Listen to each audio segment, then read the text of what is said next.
Hey guys, I hope you watched my last video, basically talking about the pelvis and our knees and how we should be standing and how they should be positioned when we stand. And then I actually in this video, I just kind of want to bring a few concepts to light and maybe start this conversation, right? So I've been running a posture series and it's been amazing how to stand, how to sit, how not to sit so much, cell phone use.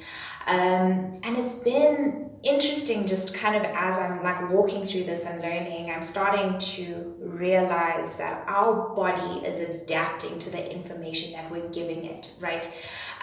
So basically, we've got the central nervous system, which is basically the brain communicating with the body and the body communicating with the brain. Now, it's interesting that firstly, our bodies were created to move, right? If you look at the spine specifically, if we have any sort of biomechanical compensations happening, and so maybe we're looking at a weak core, and when I talk about weak core, I'm not talking about a six-pack, I'm talking about the whole section. I'm talking about the transverse abdominis muscle, I'm talking about the spine, with in terms of the hips and the pelvic floor and the core, right? So the core, if we've got a weak front, what's going to happen is we're going to have compensations in the back, right? And so we end up having these jamming of the facets or jamming of the joints in the back.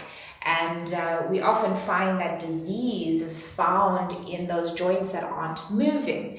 And the other thing which is interesting is in your spine, between bone to bone or vertebra to vertebra, we've got the disc. And how the disc actually gets nutrition is through movement, right? And so it's starting to, like, I kind of sit there thinking, hey, okay, firstly, we were created to move, which means that we shouldn't really be in the same sort of postures for too long anyways. I'm bringing back the fact that we're sitting on average 12 hours a day, right? And so really, and then we're kind of sitting in these rounded postures, and these are the postures that we're holding ourselves in for very long. Well, firstly, we've got something called fascia, and fascia is basically a covering of our whole body. Did you know that if you're in a position for a really long time, what the body actually does is that it actually starts laying down more fiber in the sections that are being contracted the most? So if you are maybe sitting in that computer posture and you're kind of like this, what's going to happen is your body's going, okay, so this is the position we're in all the time. How do we make ourselves the most efficient in this position? Well, let's start laying down more tissue so that this muscle stays in this contracted position, right? The problem with that is then we start having these biomechanical changes, biomechanical compensations. And so something like rounded shoulders is going to end up leading to something, where we've got like upper crust syndrome, where we've got these muscles actually contracted, and so more tissue being laid in these regions. And then what happens is we've got these muscles in our mid-back that aren't actually contracted and working as well as they should be.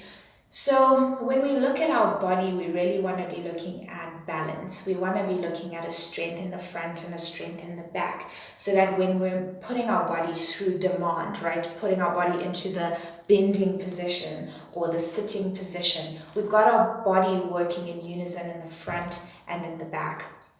The other thing that I think is just very, very interesting is that our body also, in terms of ranges of motion.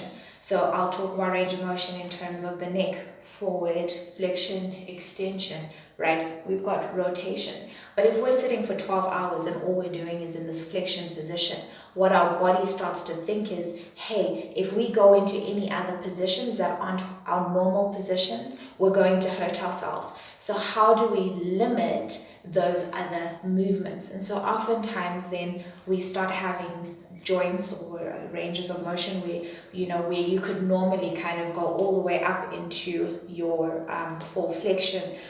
You can't do that anymore. Or we go all the way up into your abduction. That's not happening anymore. Well, because what's going to happen is, and oftentimes your body, and you can even try this if this is not your normal movement, what's going to happen is at some point your body's going to kind of start contracting to make sure that you don't actually do anything past into that position that's going to kind of hurt you, right? So one of the things in terms of posture is really highlighting the fact that we need to, so we've got posture in terms of how we're sitting, how we're standing, but we need to start looking at posture in terms of how are we moving, right?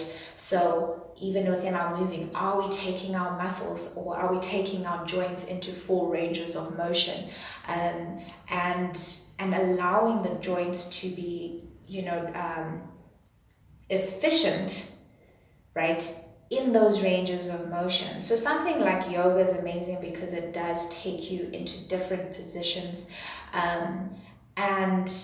and even just if you're sitting at your desk, right, and you kind of in this position, when you take your break, take yourself into your rotations, take yourself into your extensions, into your flexion, right?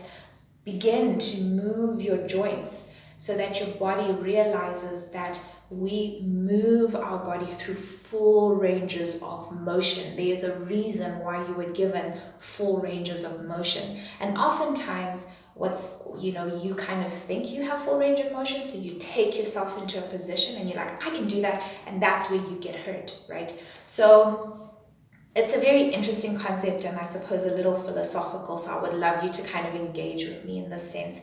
But what this posture series kind of started off with, people have bad postures, and now I'm kind of going, okay, cool, we've got bad posture, but what does good posture look like? And good posture isn't just, like I said before, good posture isn't just how you stand or how you sit, it's how you move.